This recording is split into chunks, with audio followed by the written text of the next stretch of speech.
글로벌 경제의 다양한 소식과 함께하는 외신 인사이드입니다. 네, 오늘은요, 이 픽업 뉴스 대신에 두 가지의 외신 기사를 가지고 좀 심도 있는 이야기들을 나눠보도록 하겠습니다. 네, 그럼 먼저 첫 번째 기사 소개해드리도록 하겠습니다. 금 가격의 변동성은 연준의 정책 결과와는 아무런 상관이 없다는 마켓와치의 기사입니다. 기사에서는 연준의 정책 결과와 금값을 연관시키는 일은 아주 어리석은 행동이라고 경고하고 있습니다.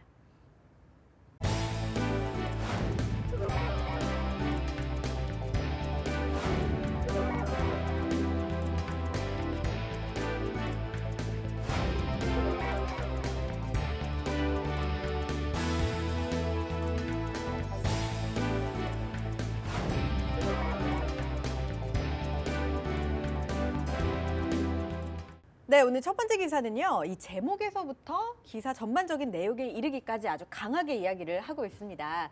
연준의 행보보다는 오히려 이 심리적인 요인이 금값을 결정하는데 많이 작용한다 이렇게 이야기를 하고 있는데요.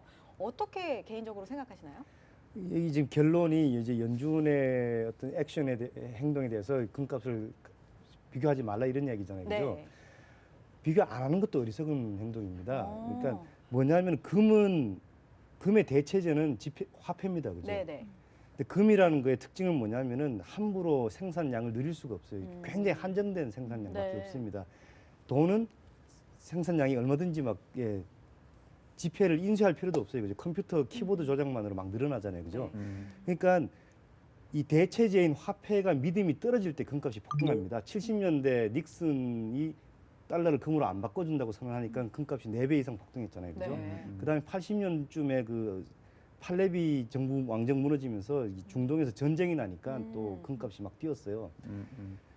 연준이 돈을 막 푼다 그러니까 대체제인 화폐가 얼마나 늘어날지 모르니까 네. 그 대신 금이라는 함부로 정부가 늘릴 수 없는 자원의 사람이 수요가 몰린 거거든요. 네. QE에 대한 반작용으로 간 겁니다. 그러니까 꼭 QE 때문에 금값이 움직인 건 아니지만 QE를 무시하고도 금값을 볼 수 없어요. 그러니까 저는 이 기사에 전혀 동의할 수가 없는 기사입니다. 뭐 얘기해 주신 대로 이 QE3를 예를 들면서 네. 그때 이제 금값이 치솟을 거라는 예상과는 반대로 오히려 하락했다고 이야기를 하고 있거든요. 그러니까 QE 정책이라는 게 이제 정부가 버는 통화를 늘려준 거잖아요, 그죠? 네네. 근데 민간이 그걸 받아가지고 파생 통화를 창출을 안 했어요. 그러니까 사람들이 QE 1, 2 할 때는 저것 때문에 돈이 굉장히 많이 늘어날 거라고 생각했지만 막상 네. QE 3까지 가서 보니까 돈이 안 늘어나고 있는 거죠. 그래서 금값이 반응을 안 한 겁니다. 그러니까 QE하고 상관이 없는 게 아니라 사람들의 어떤 그 뒤늦은 깨달음이랄까요? 네. 그런 것 때문에 반응이 달라진 거라고 봐야 됩니다. 네. 다른 연구원님들은 어떻게 생각하세요? 극단으로 얘기할 수는 없는 거 맞는데 확실히 뭔가 이 통화 정책과 금 가격 간의 상관관계가 깨진 부분에 대해서는 또 인정할 부분도 있는 것 같아요. 네. 그래서 QE 1, 2, 3가 진행되면서 상식적으로는 화폐가 풀리면 화폐의 반대급부 대체제라고 할 수 있는 이제 금값이 올라갈 거라고 생각들을 대부분 했는데 아까 박사님 말씀하셨던 것처럼 뭐 실제로 뭐 신용 창조가 일어나지 않아서 그게 뭐 인플레이션으로 안 갔을 수도 있고 뭐 전체적으로 금이라고 하는 것도 옛날보다는 뭔가 이런 그 가치가 좀 떨어진 부분도 있는 것 같고 그래서 금 가격을 예측하는 어떤 주요 핵심 변수로 중앙은행의 통화 정책이라고 하는 것에 대한 민감도와 영향력들이 많이 최근에 떨어진 거는 뭐 그 팩트 아니냐 그런 생각이 들고요. 그럼 이제 결국은 뭐가 향후에 금 가격을 좌우할 거냐인데 여기서 결론은 이제 심리라고 결론을 네. 내렸거든요. 그러면서 이제 이 사람이 뭐 엘리엇 파동 얘기하면서 테크니컬한 분석 이런 거를 좀 중요하게 언급을 한 것 같은데 그것도 현재 상태의 또 하나의 그냥 작은 패션에 불과하다. 이게 또 다른 그 국면 넘어가면 이 또한 시간이 지나가면 또 다른 변수들이 등장할 거기 때문에 그런 정도로 뭐 의미를 두면 되지 않을까 생각이 들어요. 네. 오늘 또 기사 안에서는요, 이 콤마 하나 빠지지 않은 연준의 성명서를 얘기하면서 우리가 좀 질문을 던지고 그리고 또 실질적인 사례가 이런 그 연준의 정책과 연관이 있는지에 대해서 좀 비판적인 시각을 가져야 한다 이렇게 이야기를 하고 있습니다. 개인적인 투자에 있어서요, 이 연준의 정책을 따르는 게 맞다고 보시나요? 따른다는 거의 의미를 좀 다르게 해석해야 될 것 같은데요. 네. 연준의 어떤 정책은 시장에 큰 영향을 주기 때문에 무시할 수는 없습니다. 네. 굉장히 세심하게 잘 살펴야 되는데 문제는 이게 답이 없어요. 그러니까 뭐 수학 공식처럼 이런 액션일 때는 이런 답 이런 게 항상 그런 답이 없고 그때 다르기 때문에 그 그때 다른 게 어떤 식으로 작용할 건지를 항상 고민을 하고 생각을 해야 되는 게 그게 이제 연준을 따라잡는 그런 방법이 아닐까 싶습니다. 네. 큰 숲을 봐야 한다. 뭐 이런 의미로 다가갈 수 예, 있겠네요. 근데 뭐 숲도 봐야 되고요. 숲에 들어가서 나무 뿌리는 어떻게 생겼는지도 봐야 되고 다 봐야 됩니다, 사실. 아, 시장 어렵네요. 근데 그거 뭐 아마 이제 그 누구요? 뭐 아까 이름이 뭐 머시기? 에빌 길버트. 예, 발음이 좀 어렵네요. 하여튼 뭐 길버트. 길버트잖아요. 길버트. 예, 길버트. 길버트. 네. 예, 우리식으로. 길버트의 얘기는 그 사실은 또 몇 년 동안 우리가 통화 정책에 조금 속아온 부분도 있잖아요. 그러니까 뭐 대표적인 게 뭐 테이퍼링 텐트럼 뭐 이런 거. 그러니까 마치 그때는 뭔가 급격한 긴축이 진행될 것처럼 우리가 어쩌면 사실 우리가 오버했을 수도 있죠. 시장의 과잉 반응이라고 할 수 있었는데 네. 또 그때는 또 버냉키 의장이 또 워낙 또 강하게 얘기를 했고 그래서 아마 연준이 그동안 뭔가 경기에 대한 낙관적인 시각 그리고 통화 정책이 조금은 빠르게 긴축을 할 수 있다라는 이제 시그널들을 보여왔는데 생각했던 것보다 이제 그런 것들이 지연되고 있는 거에 대한 약간의 조금 뭐 공격적인 그런 내용이 아니었나 싶고요. 네. 뭐 그런 부분도 있는데 네. 사실 뭐 연준 위원도 사람이잖아요. 그렇죠. 제가 보기엔 뭐 그 자리에 누구를 앉혀놔도 뭐 잘하기는 어렵다라고 생각이 돼요. 그럼 이제 두 번째 기사로 한번 저희 넘어가 보도록 하겠습니다. 준비해둔 두 번째 기사는 이코노미스트지 기사인데요. 오늘은요, 생태학적 경제학자들에 대한 이야기를 담아와 봤습니다. 이들이 얘기하는 건 우리가 환경을 파괴하면서 부유해졌다기보다는 오히려 가난해졌다고 이렇게 이야기를 하고 있는데요. 앞으로 경제가 계속해서 발전을 하려면 이 테크놀로지의 방향을 바꿔야 한다고 제안하고 있습니다.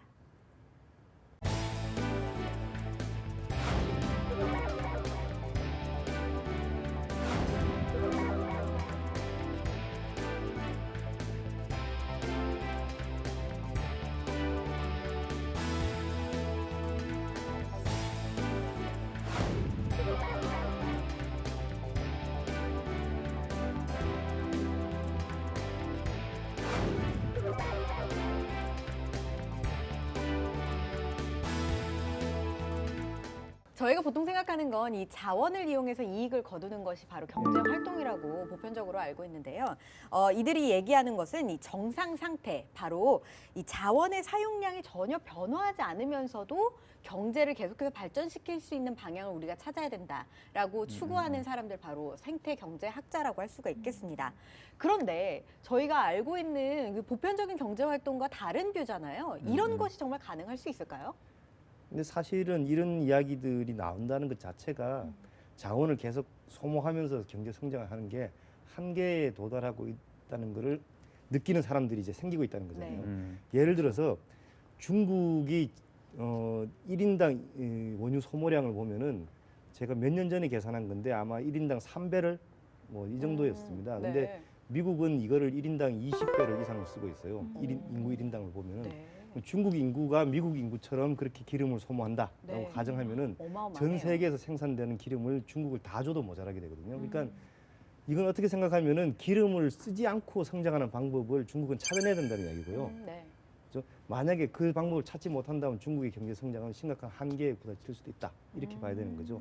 그러니까 이런 면에서는 이런 이야기들이 더 나와가지고 네. 우리가 이제 경제학자들만의 이야기가 아니라 실제 기술에서도 이런 방법들을 자꾸 찾는 것들을 현실 경제에 적용시키지 않으면은 우리의 어떤 다음 스텝이 없다. 그렇죠. 석유를 사용하는 거를 주된 수단으로 삼는 우리 문명은 더 이상 성장하기가 힘들어질 수 있겠죠. 예. 네. 다른 분들은 어떻게 생각하세요? 가능할까요?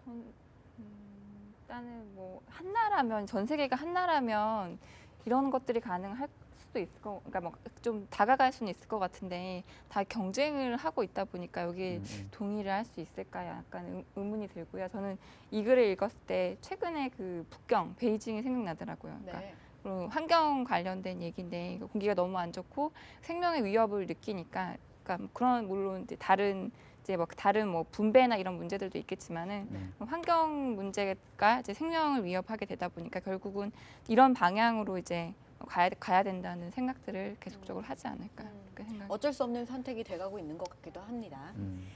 네, 오늘 기사에서는요 또 이런 방식대로 우리가 접근을 하려면 우리가 보통 보고 있는 GDP를 보기보다는 이 GPI를 봐야 한다고 이야기를 하고 있습니다.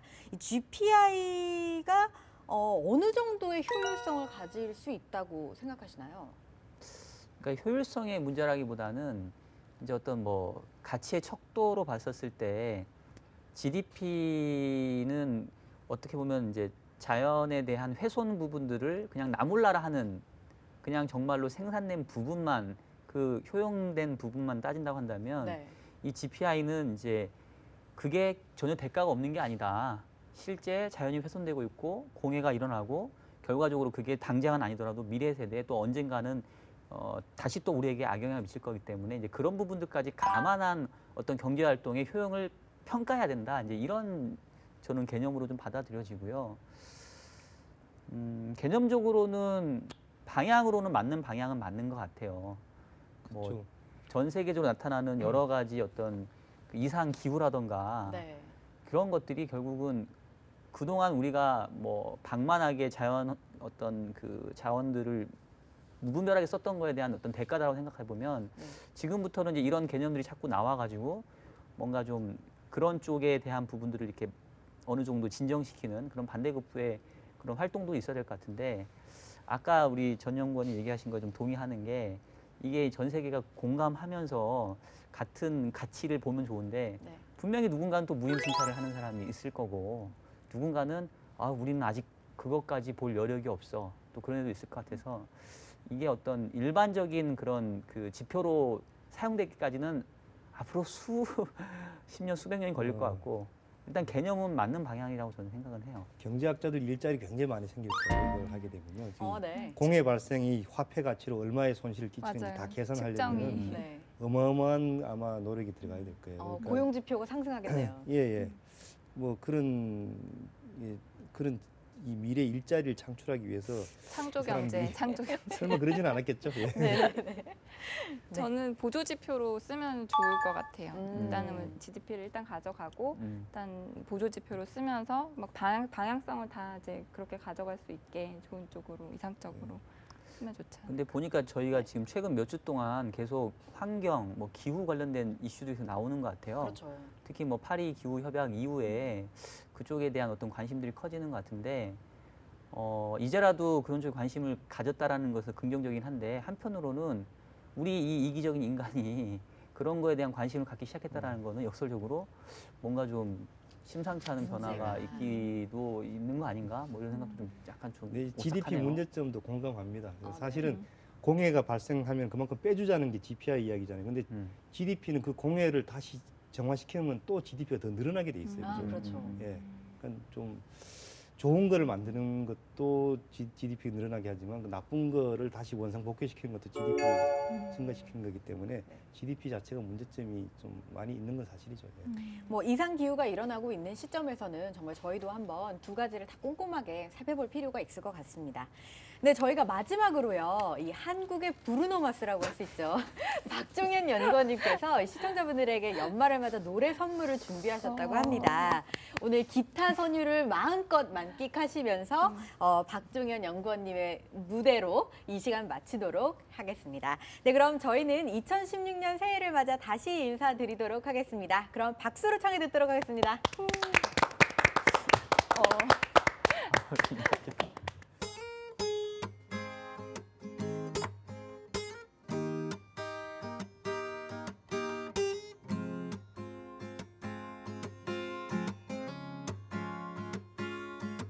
Well, you don't me in you bet I felt it. I try to be chill, but you're so hot that I melted. I fell right to the cracks. Now I'm trying to get there. Before the cool down allowed up, I'll giving in my best. It's nothing's gonna stop me but divine intervention. I'll let on each again my turn to win some more learn some more I own. Hey, the hey, no more, it cannot wait. I'm yours. 스르르뚜뚜. Yeah, yeah.